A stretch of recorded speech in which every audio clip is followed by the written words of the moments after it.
The water is so clear in the Bahamas. It is completely see-through or what have you. It's crystal clear when you go down there. As you can see, from Florida, it's not too far, but the cruise ship took its time. We had plenty of time to enjoy our time on the cruise. It felt like a full out cruise, and it's a thing I'll always remember in my life. I don't think I'll ever be able to go on a cruise again. It's only certain people can go on cruises. It's something everybody's heard about. Listen, I would know because I've actually been on a cruise and I actually do make some decent money. It costs a lot of money to go on a cruise, right?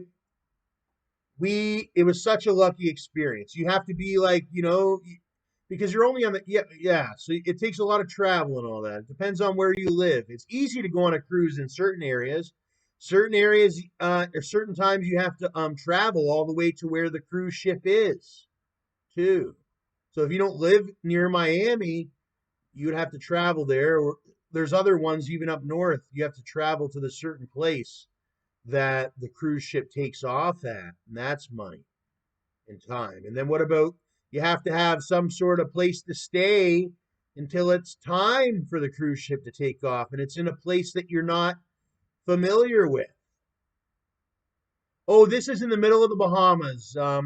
One man told me about this when I was walking around the island.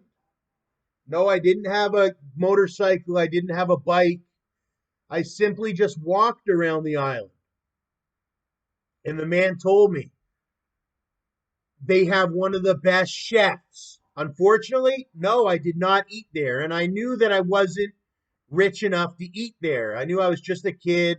I might have had a couple. Actually, I don't know even know if I had a couple dollars in my pocket at the time. I just walked around the island and enjoyed it. If I would have asked my dad to give me some money, he would have. I just didn't even have any desire to buy anything. It was just all the seeing, seeing what they were selling because I knew if I wanted it, I could order it delivery or through the post if I wanted it. But there was a lot of stuff that they sell also that they didn't have the post for, like that you wouldn't be able to get on the internet. That you have to actually go to the island to get it. Look at these other things. I never got to go to any of these.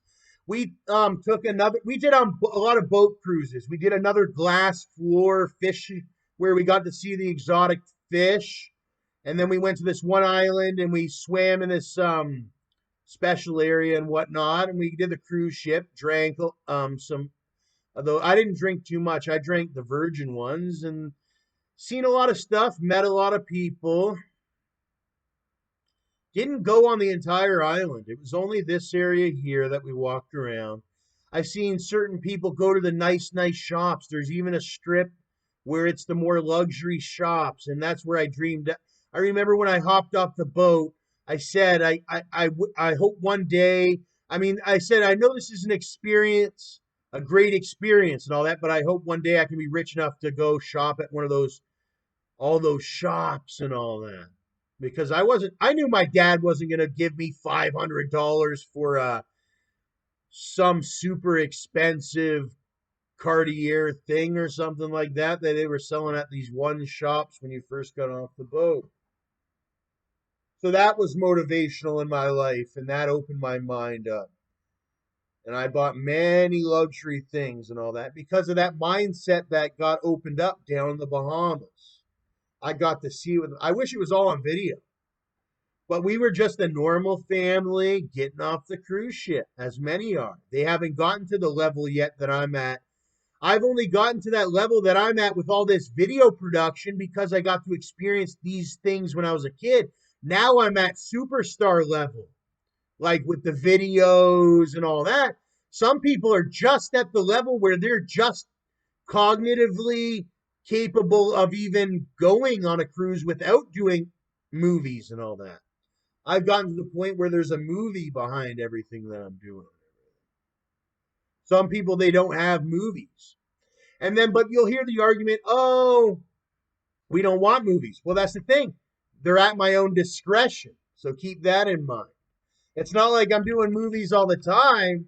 Yeah, I do movies all the time, but they're at my own discretion. I'm in creative control. which isn't very smart because I could keep doing more movies and people like controversial, people like things where I'm getting hurt and all that. But I did a couple movies like that and they never ended up getting coming out, so I don't do those anymore. I did a movie like that out in Brampton, what I thought was being filmed. So I was like, all right, I'll get banged up a bit, but it wasn't really a movie. So you got to watch that. People trying to set you up, they know you do movies, and then they just want to use you for some gain or whatever. You got to watch that.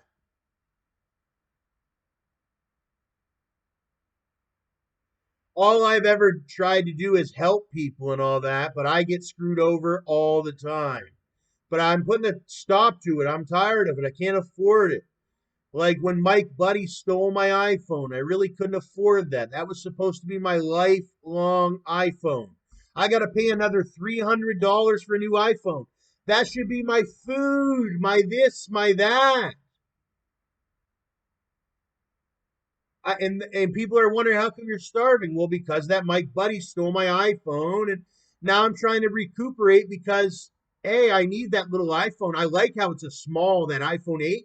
It's small. You can just pull it out really quick, do all your bank and all that on it. It's really nice. But I'm gonna have to get a new one. I didn't ruin so and so's reputation. He ruined his own reputation. I'm just a legitimate citizen that follows the rules, and I have to report somebody that's done a really bad theft. I'm, listen, that's what it is, okay? Because, hey, listen, every second that I have to think about that money that I have to spend again for that iPhone, that's going behind sort of my legal case with that guy. That's how it works in this world. Watch out. His name's Mike McCreath. He's in Port Elgin right now, and he may be for a long time. Believe it or not, he's a very meticulous guy. Very meticulous. I caught on to him big time. Okay. I have my gun very close in case they think they're getting like that. He's part of this really bad group. He stole my iPhone. You know, he acts like your friend. Now I keep him really, really. I'm almost like this big gorilla here. That's what they call me in that Thompson. Gladiators. I have the armor and all that. These ones don't. That's the difference. I'm a real gladiator. Robin Hood. Jurassic Thunder. I seen them. They're boycotting Bollywood, but I didn't mind it a few years ago. I even went to Kennedy Road in Brampton. There's this really, really nice restaurant. It's open 24 hours if you're ever in Brampton, Canada. And they play the Bollywood music videos and all that. At the time, it was cool. I was had the food, the alcohol, everything. I was chilling. The beautiful women, very beautiful women, serve you, and they're so nice to you. Like they treat you like the man that you are. Like you have the money. You're sitting down. They were smiles. They give you. They look at you. They everything like that. They listen to you and your order. You say like your order, and they know what you're saying and all that. And then your food arrives, and then you have the television, and the girl would sit down with you. There's lots of them, like 15, 20 girls, all in this restaurant that's open 24 hours. And that was a really good experience over in Brampton. I don't know what it's called.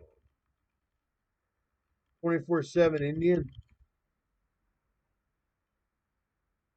It's over there. There's so many. Find the place that you want to go to, Just search Brampton East Indian food or Indian food. They have it. But I went to the one on Kennedy Road, 24 hours. And any of the local people would say, oh, we know what place he's talking about. But there's so many different sweet shops and all that. And the dress, they have a lot of stores where they sell those beautiful dresses and the beautiful jewelry and the pure gold jewelry. And there's many places for worship that I see. You have the Sikh place that's over. My auntie goes by that place all the time, obsessed with it.